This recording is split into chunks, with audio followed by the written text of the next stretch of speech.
വെള്ളാപ്പള്ളി നടേശന്റെ മുഖത്ത് കരിയോയിൽ ഒഴിക്കുന്നവർക്ക് ഒരു പാരിതോഷം പ്രഖ്യാപിച്ചിരുന്നു മുസ്ലിം ലീഗ് അധ്യക്ഷനായ ഹാരിസ്. അപ്പം അത് നമ്മുടെ ആർക്ക് കൊണ്ടു? ഹിന്ദു ഐക്യവേദി നേതാവ് KP ശശികലയ്ക്ക് ഒന്ന് നൊന്തു അത് കേട്ടപ്പം. പുള്ളിക്കാരി നീട്ടി നിവർത്തി ഫേസ്ബുക്കിൽ ഒരു പോസ്റ്റ് ഒക്കെ ഇട്ടിട്ടുണ്ട്, കണ്ടായിരുന്നു? ഞാൻ വായിച്ചിരുന്നു. ഈ പറയുന്ന പിന്നെ ശശികല പറയുന്നതിനൊക്കെ നമ്മള് അധികം വായിച്ചോണ്ടിരിക്കരുത്. നമ്മുടെ വായിച്ചോണ്ടിരിക്കണ്ട, പക്ഷേ എനിക്കിവിടെ മനസ്സിലാവാത്ത ഈ കണക്ഷൻ അങ്ങോട്ട് എനിക്ക് പിടികിട്ടുന്നില്ല. ആ കണക്ഷൻ എന്തുവാണ് എന്നുള്ളത് വലിയ, കാരണം വെള്ളാപ്പള്ളി പറയുന്നത് വെള്ളാപ്പള്ളി CPM അനുകൂലമായിട്ട് നിൽക്കുന്നു എന്നൊക്കെ പറയുന്നുണ്ട്.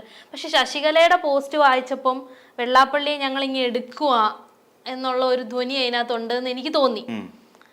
എനിക്ക് മാത്രം തോന്നിയതാണോ എന്നറിയത്തില്ല, അങ്ങനെ ഒരു ധ്വനി അതിനകത്തുള്ള പോലെ എനിക്ക് തോന്നി. അപ്പൊ അതാ ഞാൻ ചോദിച്ചത്, ഈ ഒരു കണക്ഷൻ എന്താണെന്ന് എനിക്ക് കൊണ്ട് പിടികിട്ടുന്നില്ല. അതോ ഇതിനകത്ത് ശശികലയുടെ ഒരു സ്ഥിരം രീതി ഉണ്ടല്ലോ, അതായത് വർഗീയതയ്ക്ക് എവിടെയെങ്കിലും ചൂണ്ടാൻ സാധ്യതയുണ്ടെങ്കിൽ അവിടെ ഒരു ചൂണ്ടക്കോളത്തിടുന്ന സ്ഥിരം പരിപാടി ഉണ്ടല്ലോ, അതാണോ ഈ പോസ്റ്റിന് പിന്നിലെ ഉദ്ദേശം എന്നും എനിക്ക് സംശയമുണ്ട്.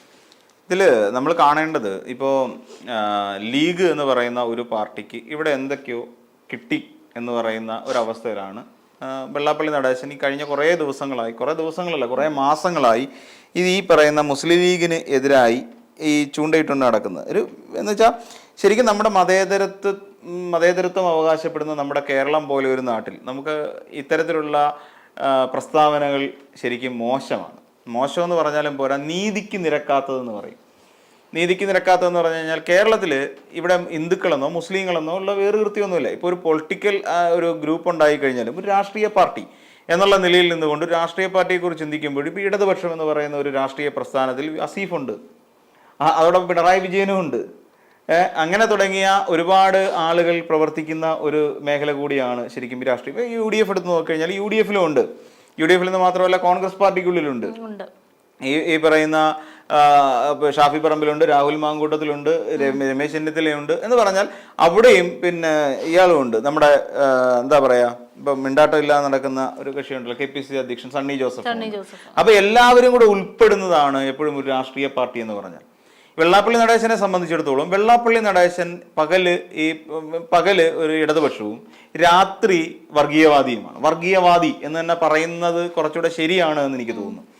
കാരണം ഒരു സാമുദായിക നേതാവ് ഏത് സമുദായമാണെന്ന് ആലോചിച്ച് നോക്കുക. ആ സമുദായ നേതാവ് ഇടതുപക്ഷത്തിനോട് കൂടുതൽ ആഭിമുഖ്യമുള്ള ഒരു സമുദായമാണത്. SNDP യോഗം പോലെയുള്ള ഒരെണ്ണം. ആ SNDP യോഗത്തിന്റെ തലപ്പത്ത് കയറി ഇരുന്നു കൊണ്ട് ഈ ശ്രീനാരായണ ഗുരു ഒരിക്കൽ പോലും ചിന്തിച്ചിട്ടില്ലാത്ത കാര്യങ്ങളാണ് ഈ വെള്ളാപ്പള്ളി നടേശൻ പറയുന്നത്. വെള്ളാപ്പള്ളി നടേശന് പിന്നെ ശ്രീനാരായണ ഗുരു എന്ന് പറഞ്ഞാൽ കാശുണ്ടാക്കാൻ വേണ്ടിയിട്ടുള്ള ഒരാൾ എന്നതിനപ്പുറത്തേക്ക് വെള്ളാപ്പള്ളിക്ക് ഗുരുവിനോട് എന്തെങ്കിലും താല്പര്യമുണ്ടെന്നോ ഗുരുദർശനങ്ങൾ കൃത്യമായി പാലിച്ചു പോകുന്ന ഒരാളാണെന്നോ ഒന്നും എനിക്ക് അഭിപ്രായമില്ല. അതൊരു തെറ്റായ തീരുമാനമായിരുന്നു. സമുദായം എടുത്ത ഏറ്റവും വലിയ തെറ്റായ തീരുമാനങ്ങളിലൊന്ന് വെള്ളാപ്പള്ളി നടേശനെ 10-25 വർഷത്തിന് മുമ്പ് ഈ സ്ഥാനത്ത് പിടിച്ചിരുത്തി എന്നുള്ളതാണ് ഏറ്റവും വലിയ അപരാധം. സമുദായം ചെയ്ത ഏറ്റവും വലിയൊരു അപരാധം അത് തന്നെയാണ്. അത് പിന്നെ അള്ളുപോലെ അവിടെ ഇരുന്നു. ഈ പറയുന്ന പ്രാതിനിധ്യ വോട്ടവകാശം എന്നൊക്കെ പറഞ്ഞുകൊണ്ടുള്ള കുറെ ഗിമിക്സ് ചെയ്തുകൊണ്ട് സമുദായത്തെ വഞ്ചിച്ച് വേട്ടയാടിക്കൊണ്ട് ജീവിക്കുക. അപ്പം ആ ജനങ്ങൾ ചെയ്ത ഏറ്റവും വലിയ അപരാധമായി പോയി ഈ വെള്ളാപ്പള്ളി നടേശനെ പോലെ ഒരാളെ ശ്രീനാരായണ ഗുരുവിന് ഒരു വിലയും നൽകാതെ, ശ്രീനാരായണ ഗുരുദേവന് ലോകോത്തര നിലവാരമുള്ള ലോകോത്തര പ്രസക്തിയുള്ള ഒരുപാട് ഗുരുവചനങ്ങൾ നമുക്കെല്ലാവർക്കും അറിയാം. കാരണം എന്ന് വെച്ച് കഴിഞ്ഞാൽ വത്തിക്കാനിൽ പോലും അവിടെ ശ്രീനാരായണ ഗുരുവിന്റെ ആ ഒരു സർവമത സമ്മേളനവുമായി ബന്ധപ്പെട്ട് പോയത് എന്തുകൊണ്ടാണെന്ന് ചോദിച്ചാൽ ശിവഗിരിയിൽ നിന്ന് വരെ അവിടുത്തെ സ്വാമിമാർ അവിടെ പോയിരുന്നു. സർവമത സമ്മേളനം ഇത്തവണ അവിടെ വെച്ചാൽ വത്തിക്കാനിൽ വെച്ച് നടന്നു. അത്ര ലോകോത്തര പ്രസക്തിയുള്ള ഒരു മനുഷ്യൻ, ആ മനുഷ്യന്റെ വചനങ്ങളെ തീർത്തും കാറ്റിൽ പറത്തിക്കൊണ്ട് നടക്കുന്ന, അത് SNDP യോഗം എന്ന് പറയുന്ന ഏറ്റവും ശ്രേഷ്ഠമായ ഒരു സംഘടന, എനിക്ക് പണം ഉണ്ടാക്കാൻ വേണ്ടിയിട്ടുള്ള വെറും ഒരു എളുപ്പ വഴിയാണ്, കുറുക്ക വഴിയാണ് എന്ന് ചിന്തിക്കുന്ന ഒരാളും, പിന്നെ ഈ ഏറെക്കാലം BJPയുടെ പിന്നാലെ നടന്നുകൊണ്ട് BDJS എന്ന് പറയുന്ന രാഷ്ട്രീയ പാർട്ടി ഉണ്ടാക്കി അതിൻ്റെ ഒരു വർഗീയ മനോഭാവത്തോടു കൂടി സഞ്ചരിക്കുന്ന ഒരാളെ സംബന്ധിച്ച് ഇതൊന്നും വലിയ കാര്യമില്ല. വെള്ളാപ്പള്ളി നടേശനെ സംബന്ധിച്ചിടത്തോളം അയാളുടെ മനസ്സ് നിറയെ BJP ആണ്, വർഗീയവാദിയാണ്. ഈ വർഗീയവാദിക്ക് ഒരിക്കലും ഈ പറയുന്ന മറ്റു സമുദായങ്ങളെ ഉൾക്കൊള്ളാൻ പറ്റില്ല. അവർ SNDP യോഗത്തിലുള്ള ബാക്കിയുള്ളവർക്ക് എല്ലാവർക്കും പറ്റുമായിരിക്കും, പക്ഷെ വെള്ളാപ്പള്ളി നടേശന് പറ്റത്തില്ല. കാരണം പുള്ളി തികഞ്ഞ വർഗീയവാദിയാണ്, ഹിന്ദു വർഗീയവാദിയാണ്. അപ്പൊ മുസ്ലിം എന്ന് പറയുന്ന ഒരു പേര് കേട്ടാൽ അത് ഭീകരവാദിയാണ്. ഒരു റിപ്പോർട്ടർ ചാനലിലെ ഒരു ജീവനക്കാരന്റെ പേരിൽ പോലും അദ്ദേഹം ഇത് കാണുന്നു, വർഗീയവാദിയാണ്. അപ്പൊ ചോദിക്കുന്നത് ഇങ്ങനെ വർഗീയവാദിയാവുന്നു, അദ്ദേഹം പൂഞ്ഞാറുകാരനാണ്, ഈരാറ്റുപേട്ടക്കാരനാണ്, MSF പ്രവർത്തകനാണ് അല്ലെ എന്നൊക്കെ പറയുമ്പോൾ എന്നിട്ട് പറയാണ് അത് തീവ്രവാദിയാണ് എന്ന് പറയുന്നു. അപ്പൊ ചോദിക്കുന്നത് അങ്ങനെ തീവ്രവാദിയാവും, നിങ്ങൾക്ക് എന്താ തെളിവ് എന്ന് ചോദിക്കാൻ പറയും എന്റെ നോട്ടത്തിൽ അവൻ തീവ്രവാദിയാണ്. അവിടെയാണ് പ്രശ്നം, നോട്ടമാണ് പ്രശ്നം. അതേ നോട്ടക്കാരിയാണല്ലോ ഈ പറയുന്ന ശശികല. ശശികല ഇപ്പം നമ്മള് നേരത്തെ ഇതുവരെ ചർച്ച ചെയ്തിട്ടുണ്ട്. അതായത് മമ്മിയൂര് ക്ഷേത്രത്തിന്റെ അവിടെ അയ്യപ്പൻ വിളക്ക് നടക്കുന്നിടത്ത് പച്ച ഗോപുരം കണ്ടപ്പം അതെങ്ങനെ വന്നു എന്ന് പറഞ്ഞിട്ട് വിവാദം ഉണ്ടാക്കിയ ആളാണ്. ലേറ്റസ്റ്റ് ആയിട്ടുള്ള കാര്യം പറയാം, ഇതിന് മുന്നേ പല സംഭവങ്ങളും ഉണ്ടായിട്ടുണ്ട്. അപ്പൊ അതേ നോട്ടം ഉള്ള ഒരാള് തന്നെയാണ് ഈ ശശികലയും. അപ്പൊ അതായിരിക്കും ഞാൻ ഈ ചോദിച്ചത്, ഇപ്പൊ ഈ കണക്ഷൻ വരുന്നത് അവിടെ. അതാ പറഞ്ഞത്, ഇത് ഈ പറയുന്ന വെള്ളാപ്പള്ളി നടേശന് പേര് കേൾക്കുമ്പോൾ, ഒരു മുസ്ലിം പേര് കേൾക്കുമ്പോൾ ഇങ്ങനെ തിളച്ചു കയറുകയും അയാൾ വർഗീയവാദി എന്ന ചാപ്പ കുത്തുകയും ചെയ്യുന്നത് തെറ്റായ സമീപനമാണ്. കേരളത്തിൽ അതൊരു നല്ല സമീപനമല്ലത്. അത് തെറ്റായ സമീപനം എന്നതിനപ്പുറത്തേക്ക് അത് പേടിപ്പെടുത്തുന്ന ഭയാനകമായ ഒരു വരാൻ പോകുന്ന ഒരു ഭാവി കാലത്തിന്റെ ഓർമ്മപ്പെടുത്തൽ കൂടിയാണ്. കാര്യം ഇവരെ ഒന്നും വളർന്നു പൊങ്ങി വരാൻ അനുവദിക്കാൻ പാടില്ല സത്യത്തില്. കാര്യം അത് വലിയ ദോഷം ചെയ്യും നമ്മുടെ സമൂഹത്തിന്, തലമുറയ്ക്ക് ദോഷം ചെയ്യുന്നേ. നാളെ നമ്മുടെ കുട്ടികൾ സ്കൂളിൽ പോകുന്ന സമയത്ത് അവരവിടെ ഇരുന്നിട്ട് കുട്ടികൾ അവിടെ ഇരുന്നുകൊണ്ട് അടുത്തിരിക്കുന്നവന്റെ പേര് നോക്കും. അത് ഹിന്ദു പേരാണെങ്കിൽ മാത്രമേ ഞാൻ അവന്റെ കൂടെ പോയി ഇരിക്കുകയുള്ളൂ എന്ന് ശഠിക്കുന്ന ഒരു കാലഘട്ടത്തിലേക്ക് നമ്മുടെ അടുത്ത തലമുറ പോകുമ്പോൾ ഒന്ന് ആലോചിച്ച് നോക്കൂ, എത്ര ഭീകരമായിരിക്കും നമ്മുടെ കേരളത്തിന്റെ അവസ്ഥ എന്ന് ആലോചിച്ച് നോക്കൂ. കുട്ടികൾ തമ്മിൽ ഭീകരവാദി എന്ന് വിളിക്കുന്ന ഒരു ഗതികേടിലേക്ക് പോകുന്ന ഒരു നല്ല നാളെയാണോ നമ്മൾ, അല്ലെങ്കിൽ അതിനെ നല്ല നാളെ എന്ന് നമുക്ക് വിളിക്കാൻ കഴിയുമോ? ഇല്ല. അപ്പൊ അങ്ങനെ അതുകൊണ്ട് തന്നെയാണ് വെള്ളാപ്പള്ളി നടേശൻ എന്ന് പറയുന്ന ഒരാളെ പിന്തുണച്ചുകൊണ്ട് ശശികല വരും. ശശികല ഇത്ര കാലം എന്തുകൊണ്ട് വന്നില്ല എന്ന് ഞാൻ ആലോചിക്കുകയായിരുന്നു. ശരിക്കും ആ ആരിസ് എന്ന് പറയുന്ന ഒരാള് പിന്നെ വെള്ളാപ്പള്ളിയുടെ ഇതില് പോസ്റ്ററിൽ ചെളിവാരി കരിയോയിൽ ഒഴിക്കണം എന്ന് പറഞ്ഞതിൽ ഒരു തെറ്റുമില്ല. പോസ്റ്ററിൽ കരിയോയിൽ ഒഴിക്കാൻ മാത്രമല്ല, ചാണകം വാരി പൊത്തണം, അതിന്റെയൊക്കെ ചാണകം വാരി പൊത്തി മറയ്ക്കണം. അത് കലാവാഹനമായിട്ടൊന്നും കരുതണ്ട. ഇത് ശരിക്കും പറഞ്ഞാൽ അതാ ചെയ്യേണ്ടത്. അല്ലാതെ ഇത്തരക്കാരെ നമ്മൾ എന്തിനാ പ്രൊമോട്ട് ചെയ്യുന്നത്? വെള്ളാപ്പള്ളി നടേശനെ പോലെ ഒരു പെരുങ്കള്ളനെ നമ്മൾ എന്തിനാ പ്രൊമോട്ട് ചെയ്യുന്നത്? പെരുങ്കള്ളൻ, വർഗീയവാദി, ശരിക്കും തീവ്രവാദി ഇവരൊക്കെയാണ്. അല്ല മുസ്ലിം പേരുള്ള എല്ലാവരും തീവ്രവാദികളല്ല, ഹിന്ദു പേരുള്ള എല്ലാവരും തീവ്രവാദികളല്ല. ഇതേ വെള്ളാപ്പള്ളിയെ പോലുള്ള ശശികലയെ പോലുള്ളവരാണ് ശരിക്കും തീവ്രവാദികൾ. ഈ തീവ്രവാദികളെയും ഈ കള്ള നാണയങ്ങളെയും നമ്മൾ തിരിച്ചറിഞ്ഞ് സമൂഹത്തിൽ നകറ്റി നിർത്തണം. ഇപ്പൊ ഇടതുപക്ഷം ചെയ്തിരിക്കുന്ന ഒരു തെറ്റായ പ്രവണത, ഞാൻ ഇടതുപക്ഷത്തിന്റെ ആ ഒരു സമീപനം തെറ്റാണെന്ന് തന്നെ എപ്പോഴും പറഞ്ഞിട്ടുണ്ട്. വെള്ളാപ്പള്ളിയെ കൂടെ കൂട്ടാൻ പാടില്ല. വെള്ളാപ്പള്ളി വിചാരിച്ച ഒരു 5000 വോട്ട് അറിയുമായിരിക്കും, വേണ്ടെന്നേ, ആ 5000 വോട്ട് വേണ്ട. വെള്ളാപ്പള്ളി പറയുന്ന എന്തുകൊണ്ടാണെന്ന് ചോദിച്ചു കഴിഞ്ഞാൽ CPM ചാപ്പ കുത്തപ്പെടും.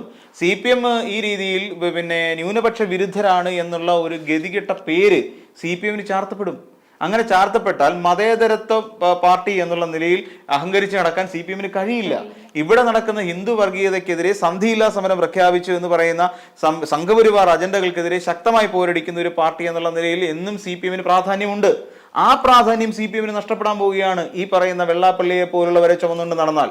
ഈ നാറിയവനെ ചുമന്നാൽ ചുമന്നവനും നാറും എന്നൊരു ചൊല്ലുണ്ട് എന്ന് പറയുന്നത് പോലെയാണ്. അത് രാഹുൽ ഗാംഗൂട്ടത്തിനെ കുറിച്ചാണ് അന്ന് പറഞ്ഞെങ്കിൽ ഇന്ന് വെള്ളാപ്പള്ളിയെ കുറിച്ച് പറയേണ്ടി വരും. ഈ പറയുന്ന പോലെ അദ്ദേഹത്തിന്റെ ഈ സ്റ്റേറ്റ് കാറിൽ കയറ്റി ചെയ്തത് തെറ്റ്, അത് തെറ്റാണ്. അത് ഇപ്പോഴും ഞാൻ പറഞ്ഞൊരു കാര്യമാണ്. അന്ന് ഒരിക്കലും വെള്ളാപ്പള്ളിയെ പോലെ ഒരാളെ മുഖ്യമന്ത്രി എന്ന് പറയുന്ന മുഖ്യമന്ത്രി പിണറായി വിജയൻ അദ്ദേഹത്തിന്റെ കാറിൽ കയറ്റാൻ പാടില്ലായിരുന്നു. ആ തെറ്റിന്റെ ഏറെക്കുറെ അതിന്റെ ഫലമൊക്കെ നമ്മുടെ തദ്ദേശ തെരഞ്ഞെടുപ്പിൽ കിട്ടി. അതൊരു വലിയ തെറ്റല്ലേന്നേ. ഈ പിന്നെ വെള്ളാപ്പള്ളിയെ അനുകൂലിക്കുന്ന എത്ര ഈഴവരുണ്ട് നമ്മുടെ കേരളത്തില്?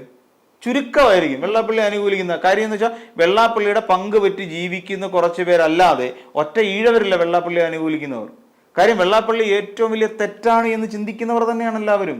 അതുകൊണ്ട് തന്നെയാണ് ഇവിടുത്തെ ഏറ്റവും വലിയ പ്രശ്നമായി ഇടതുപക്ഷത്തെ അത് ബാധിക്കുകയും ചെയ്തത്. ശശികല, നമ്മൾ നാളെ ആരെങ്കിലും ശശികലയെ അനുകൂലിക്കുന്നുണ്ടോ? ആരെങ്കിലും? ശശികലയെ തീവ്ര ഫാസിസ്റ്റുകളല്ലാതെ വർഗീയ പാർട്ടികളല്ലാതെ വർഗീയത ഉള്ളിൽ ഇങ്ങനെ നിറഞ്ഞു നിൽക്കുന്നവരല്ലാതെ ആരും ശശികലയെ ടീച്ചർ എന്ന് ചേർത്ത് വിളിക്കാറില്ല. അവരുടെ മുന്നിൽ ശശികല ടീച്ചറാണ്. എന്തിന്റെ ടീച്ചറാണെന്ന് എനിക്ക് മനസ്സിലാവാത്തത്. വർഗീയത പഠിപ്പിക്കുന്നുണ്ട്, വർഗീയത പഠിപ്പിക്കുന്ന ടീച്ചർ.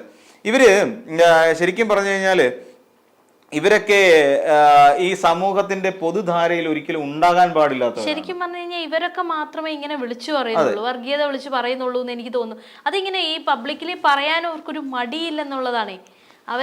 ഇവരൊക്കെ നാളെ അധികാരത്തിലോട്ട് വന്നാലോ? എൻ്റെ പൊന്നോ, ഇത് നമ്മൾ ചിന്തിക്കാൻ പോലും പറ്റാത്ത കാര്യമാണെന്നേ. വർഗീയത പറയുന്നവർ അധികാരത്തിൽ, മുസ്ലിം ലീഗ്, ഞാൻ പറയില്ല, മുസ്ലിം ലീഗ് അധികാരത്തിൽ വരുന്നതിനോട് എനിക്ക് യാതൊരു വിരോധമില്ല, സമസ്ത വരുന്നതിനോട് എനിക്ക് യാതൊരു വിരോധമില്ല. കാര്യം സമസ്ത വന്നിരുന്നാലും ലീഗ് വന്നിരുന്നാലും ഇതിനൊക്കെ ചില മൂല്യങ്ങളുണ്ട്, ഞാനത് മനസ്സിലാക്കിയ. അതേസമയം വേറൊരു തലമുണ്ട് ഇതിൻ്റെ തന്നെ. ഈ മുസ്ലിങ്ങൾക്കിടയിൽ, ഹിന്ദുക്കൾക്കിടയിൽ ശശികല ടീച്ചർ എന്നൊക്കെ അല്ലെ ശശികല എന്ന് പറയുന്ന പോലെ, വെള്ളാപ്പള്ളി നടേശൻ എന്നൊക്കെ പറയുന്ന പോലെ അവരുടെ കൂട്ടത്തിലും ഉണ്ട് ഈ പറഞ്ഞ SDPI-ക്കാർ. അവരൊന്നും അടുപ്പിക്കരുത്, അവരൊന്നും ഈ ഒരു ഭരണത്തിന്റെ ഒരു ജമാഅത്തെ ഇസ്ലാമി ഇവരൊന്നും അങ്ങോട്ട് പോകാൻ പാടില്ല, ഭരണത്തിന്റെ തലത്തിലേക്ക് പോകാൻ പാടില്ല. UDF ചെയ്തുകൊണ്ടിരിക്കുന്ന ഏറ്റവും വലിയ തെറ്റതാണ്. UDF ചെയ്തുകൊണ്ടിരിക്കുന്ന തെറ്റ് ഈ പറയുന്ന മൗമൂദികൾ എന്ന് വിളിക്കപ്പെടുന്ന SDPI-ക്കാരെയും ജമാഅത്തെ ഇസ്ലാമിയെയും കൂടെ നിർത്തുകയാണ് UDF ചെയ്തുകൊണ്ടിരിക്കുന്നത്. ഇവിടെ CPM ചെയ്തുകൊണ്ടിരിക്കുന്ന വേറൊരു തെറ്റെന്താണെന്ന് ചോദിച്ചു കഴിഞ്ഞാൽ, ഇവിടെ ഈ പറയുന്ന വെള്ളാപ്പള്ളിയെ കൂടെ നിർത്തുന്നു എന്നുള്ള, വെള്ളാപ്പള്ളിയെ മാത്രമേ കൂടെ നിർത്തുന്നുള്ളൂ, അതാണ് അതിനകത്തിലെ രസം. വർഗീയതയെ കൂടെ നിർത്തുന്നില്ല. പക്ഷെ വെള്ളാപ്പള്ളി എന്ന് പറയുന്ന ഒരാൾ മുഴുനീള വർഗീയതയാണ്, ആ ശരീരം മുഴുവൻ വർഗീയതയാണ്. അത്രയും വർഗീയതയുള്ള ഒരാളെ പിടിച്ചിട്ട് ഒപ്പം നിർത്തുന്നത് ഇടതുപക്ഷം വർഗീയ പാർട്ടിയാണ് എന്നുള്ളൊരു ചാപ്പകുത്തലിന് ഇടയാക്കുമെന്ന് ഞാൻ നേരത്തെ സൂചിപ്പിച്ചിരുന്നു. അതിന് ഇടയാക്കും. ശശികല എന്ന് പറഞ്ഞു കഴിഞ്ഞാൽ ശശികല ഒന്നിനും കൊള്ളാത്ത ഒരാളാണ്. ശശികല ശരിക്കും ഒരു രാഷ്ട്രീയക്കാരി എന്നുള്ള നിലയിലോ ഒരു ടീച്ചർ എന്നുള്ള നിലയിലോ നമുക്ക് അംഗീകരിച്ചു കൊടുക്കാൻ പറ്റാത്ത ഒരാളാണ്.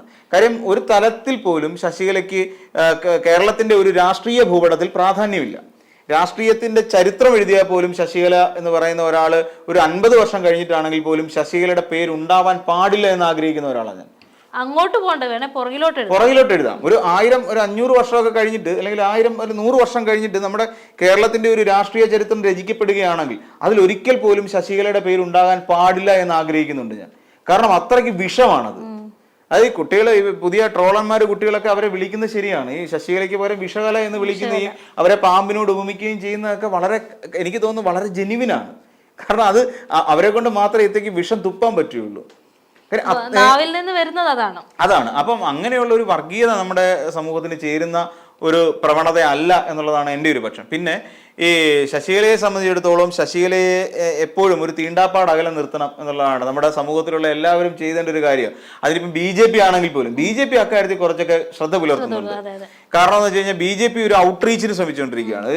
കേരളത്തിലെ വേരുറപ്പിക്കാൻ വേണ്ടിയിട്ട് മുസ്ലിംസിന്റെ ഇടയിലേക്കും ക്രിസ്ത്യൻസിന്റെ ഇടയിലേക്കും ബിരിയാണിയും കേക്കും ഒക്കെ ആയിട്ട് ഇങ്ങനെ ഒരു പോകാൻ വേണ്ടിയുള്ള തത്രപ്പാട് നടത്തിക്കൊണ്ടിരിക്കുക. അപ്പൊ അതിനിടയിൽ ഇങ്ങനെയുള്ള വിവരദോഷികൾ കൂടി അതിനകത്തേക്ക് വന്നു കഴിഞ്ഞാൽ ഇതിനെ കൂടുതൽ മലീമസമാക്കി തീർക്കും എന്നുള്ളതിനെ കുറിച്ച് അറിയാവുന്നതുകൊണ്ട് തന്നെ BJP ശശികലയെ എടുത്തധികം ഉയർത്തിക്കൊണ്ട് പോകാറില്ല. എന്തിനേറെ പറയാൻ, കഴിഞ്ഞ ഒരു തവണ രാഹുൽ ഈശ്വർ പോലും ശശികലയോട് പറയേണ്ടി വന്നിട്ടുണ്ട്, കൂടുതൽ വിഷം തുപ്പാൻ പാടില്ല എന്ന് പറയേണ്ട ഒരു അവസ്ഥ വരെ ഉണ്ടായിട്ടുണ്ട്. അപ്പൊ അത്രത്തോളം വിഷലിപ്തമായ ഒരു രാഷ്ട്രീയ കാലാവസ്ഥയിലേക്ക് നമ്മളെ കൊണ്ട് എത്തിക്കാൻ മാത്രമേ ഇത്തരക്കാരുടെ ഇത് ഉതകുകയുള്ളൂ.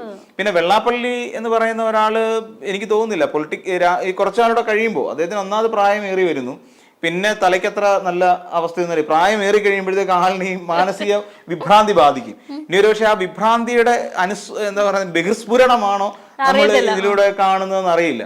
തന്നെയല്ല കുറെ അധികം ഉണ്ടാക്കിയിട്ടിട്ടില്ലേ, കുറെ അധികം ഈ കട്ടും മുടിച്ചും മോഷ്ടിച്ചും ആൾക്കാരെ കൊന്നും ഒക്കെ ഒരുപാട് ധനം ഉണ്ടാക്കിയിട്ടിട്ടുണ്ട്. കള്ള് കച്ചവടം ഒക്കെ നടത്തിയിട്ട് ഇഷ്ടംപോലെ പണമുണ്ട്, കോൺട്രാക്ട് എടുത്തിട്ടും ഒക്കെ. ഈ പണമെല്ലാം കൂടെ കൊണ്ടുവന്ന് ഇതെല്ലാം കൂടെ ഇട്ടിട്ട് അതിന്റെ മേലെ ഇരിക്കുമ്പോൾ അദ്ദേഹത്തിന് എന്തോ അസുഖം കൂടി ഉണ്ട്, രോഗവും അദ്ദേഹത്തിനുണ്ട്. അപ്പൊ ഇതെല്ലാം കൂടെ ആയി പ്രായം ഇങ്ങനെ ഏറിക്കൊണ്ടിരിക്കുന്നു. അപ്പം ഒരു ഉള്ളിലൊരു തോന്നലുണ്ടാകും, ഇതെല്ലാം കൂടെ കഴിയുമ്പോൾ എനിക്ക് ശേഷം പ്രളയം ഉണ്ടാകണം എന്ന് ചിന്തിക്കുന്നു. അപ്പൊ എനിക്ക് ശേഷം പ്രളയമാവണം, ഇല്ലാന്നുണ്ടെങ്കിൽ ഞാൻ ഉണ്ടാക്കി വെച്ചിരിക്കുന്ന എൻ്റെ ഭൂസ്വത്തുക്കളും ഞാൻ കട്ടും മുടിച്ചും മോഷ്ടിച്ചും എല്ലാം ഞാൻ എൻ്റെ ഖജനാവ് നിറച്ചു വെച്ചിരിക്കുന്നു, അതിനൊക്കെ ആരായിരിക്കും അനന്തരാവകാശി എന്നൊക്കെ ഉള്ള ഒരു വിഭ്രാന്തി ഉണ്ടല്ലോ. ഈ പ്രായമായി കഴിയുമ്പോൾ പലരെയും ഈ വിഭ്രാന്തിയിലേക്ക് എത്തിക്കുന്ന ഇത്തരത്തിലുള്ള കാര്യങ്ങളാണ്. പിന്നെ ഇനി വേണ്ടത് 10 വർഗീയത പറഞ്ഞ് ജനങ്ങളുടെ ഇടയിലേക്ക് അങ്ങ് വ്യാപരിക്കാം എന്നൊക്കെയുള്ള ഒരു ചിന്ത ഒരു പക്ഷേ വെള്ളാപ്പള്ളി നടേശന് ഇപ്പോൾ തോന്നിയിട്ടുണ്ടാവാം. പക്ഷെ അതിന് കൂട്ടു നിൽക്കുന്നത് ഏറ്റവും വലിയ അപരാധമാണ് എന്നുള്ള കാര്യം ഇടതുപക്ഷം തിരിച്ചറിയണം. ഇടതുപക്ഷം മാത്രമല്ല, ഇടതുപക്ഷത്തിലെ ഒരു നേതാവ് പിണറായി വിജയൻ തന്നെ തിരിച്ചറിയണം. ആ തെറ്റ് തിരുത്താത്തിടത്തോളം കാലം അത് വരാൻ പോകുന്ന തെരഞ്ഞെടുപ്പിൽ അതൊരു വലിയ ചോദ്യമായി മാറും. ഇവിടെ ന്യൂനപക്ഷങ്ങളെ ഇത്രത്തോളം താറടിച്ചുകൊണ്ട് നിൽക്കുന്ന ഒരാളെ എന്തിനാണ് ഇങ്ങനെ പിണറായി വിജയൻ താങ്ങിക്കൊണ്ട് നടക്കുന്നത്?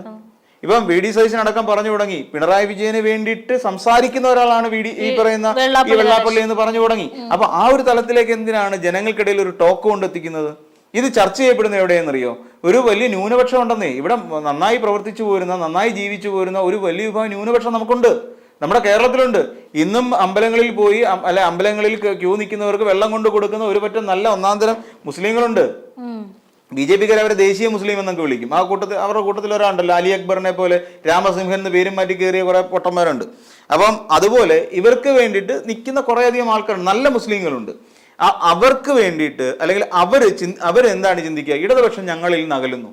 ഇടതുപക്ഷമാണ് ശരിക്കും പറഞ്ഞ കേരളത്തിന്റെ ഒരു മതേതരത്വം കാത്തു സൂക്ഷിക്കുന്നതിൽ ഏറ്റവും കൂടുതൽ പങ്ക് വഹിക്കേണ്ട ഒരു രാഷ്ട്രീയ പാർട്ടി ഇടതുപക്ഷം തന്നെയാണ്. ഇടതുപക്ഷം ഇല്ലാതെ ഇരിക്കുന്ന ഒരു അവസ്ഥ എന്ന് പറഞ്ഞു കഴിഞ്ഞാൽ കേരളത്തിൽ അതിഭീകരമായ ഒരു അവസ്ഥയിലേക്ക് പോകും. CPM ആണെങ്കിലും CPI ആണെങ്കിലും അതിഭീകരമായ മറ്റൊരു തലത്തിലേക്ക് പോകും. നമ്മൾ ചിന്തിക്കുന്നതിനൊക്കെ അപ്പുറത്തേക്കുള്ള ഒരു വർഗീയത കേരളത്തിൽ ഉണ്ടാവാൻ കാരണമായി തീരും. ഈ പറയുന്ന ഇടതുപക്ഷം എന്ന് പറയുന്ന ഒരു സംഗതി നമ്മുടെ കേരളത്തിൽ അസ്തമിച്ചു കഴിഞ്ഞാൽ അത് വലിയ ദുരന്തത്തിലേക്കായിരിക്കും കലാശിക്കാൻ പോകുന്നത്.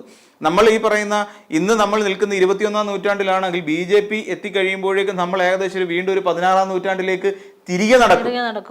ആ ഒരു അവസ്ഥയിലേക്ക് നമ്മൾ പോവും. അത് നമ്മളെ സംബന്ധിച്ചിടത്തോളം ഭീകരമായ ഒരു അവസ്ഥയായി മാറും. അങ്ങനെ ഉണ്ടാകാതിരിക്കണമെങ്കിൽ ഈ പറയുന്ന ചങ്ങാത്തം ഇടതുപക്ഷം അവസാനിപ്പിച്ചേ പറ്റൂ. അയാളൊന്നും നല്ലത് പറയുന്നില്ല. വെള്ളാപ്പള്ളി പറയുന്ന നല്ലതിനെ ഉൾക്കൊള്ളുകയും ചീത്തയെ തള്ളിക്കളയുകയും ചെയ്യുമെന്ന് ഇനി ഏത് വലിയ നേതാവ് പറഞ്ഞിരുന്നാലും ശരി, അത് തെറ്റാണ്. വെള്ളാപ്പള്ളി ഒന്നും നല്ലത് പറയുന്നില്ല. പിന്നെ തന്നെയല്ല, മുസ്ലിം ലീഗിനെ പോലെ ഇത്രയും മതേതരത്വത്തോടു കൂടി ചിന്തിക്കുന്ന, നല്ല രീതിയിൽ പ്രവർത്തിച്ചു പോരുന്ന, നല്ല ഒരു വിഷനോടുകൂടി നല്ലൊരു സംഘടനാ ബലത്തോടു കൂടി പോകുന്ന ഒരു പാർട്ടി മുസ്ലിം ലീഗാണ് എനിക്ക് തോന്നിയിടത്തോളം. അപ്പൊ അത്തരത്തിലുള്ള ലീഗുകാർ ഇവിടെ എന്ത് നേട്ടം ഉണ്ടാക്കിയെന്നുള്ളത് വെള്ളാപ്പള്ളി നടേശൻ വ്യക്തമാക്കണം. കണക്കുകൾ പരിശോധിക്കുകയാണെങ്കിൽ മുസ്ലിം ലീഗ് അല്ലെങ്കിൽ മുസ്ലിം ലീഗിന്റെ നേതൃത്വത്തിലുള്ള സ്കൂളുകൾ പലതും ഹിന്ദു ഭൂരിപക്ഷ സംഘടനകൾ അല്ലെങ്കിൽ പിന്നെ ഹിന്ദു സംഘടനകൾക്ക് കിട്ടിയിട്ടുള്ള അതിനേക്കാൾ വളരെ താഴ്ന്ന നിലവാരത്തിൽ മാത്രമാണ്, താഴ്ന്ന അളവിൽ മാത്രമേ പലർക്കും എയ്ഡഡ് സ്കൂളുകളാണെങ്കിലും അൺഎയ്ഡഡ് സ്കൂളുകളാണെങ്കിലും കോളേജുകളാണെങ്കിലും മുസ്ലിങ്ങൾക്ക് കിട്ടിയിട്ടുള്ളൂ. കണക്കുകൾ പരിശോധിക്കുമ്പോൾ നമുക്ക് മനസ്സിലാവുന്ന കാര്യം അതാണ്. അങ്ങനെയാണെങ്കിൽ കണക്കുകൾ അനുസരിച്ച് മുസ്ലിങ്ങൾ ഇവിടെ വലിയ നേട്ടം ഉണ്ടാക്കിയിട്ടുണ്ടെങ്കിൽ കണക്കുകൾ വ്യക്തമായി അവതരിപ്പിക്കാൻ വെള്ളാപ്പള്ളി നടേശൻ തയ്യാറാണ്. ഈ പറയുന്ന ശശികല ഉൾപ്പെടെ, ശശികലയ്ക്ക് പിന്നെ വിവരവും ബോധവും ഇല്ല. ഈ രണ്ടെണ്ണത്തിനെയും കൂടെ ഒരു നുകത്തെ വെച്ച് കെട്ടാൻ പറ്റിയ രണ്ട് വണ്ടിക്കാളാണ് സത്യം. ഈ പറയുന്ന വെള്ളാപ്പള്ളി നടേശനാണെങ്കിലും ഈ ശശികലയാണെങ്കിലും രണ്ടെണ്ണത്തിനെ ഒരു വണ്ടിയെ വെച്ച് കെട്ടാം. അതേപോലത്തെ കാര്യങ്ങളാണ് ഈ രണ്ടുപേരും ഈ കേരളത്തിൽ പറഞ്ഞുകൊണ്ടിരിക്കുന്നത്. പക്ഷേ ഇത് ഇടതുപക്ഷം ഇനി ഒരിക്കലും കൂട്ടുനിൽക്കരുത്. ഇടതുപക്ഷം നിൽക്കരുതെന്ന് മാത്രമല്ല, ഇടതുപക്ഷം ഇത്തരം പ്രവണതകളെ പ്രോത്സാഹിപ്പിക്കാനും പാടില്ല എന്നുള്ളതാണ് എൻ്റെ പക്ഷം.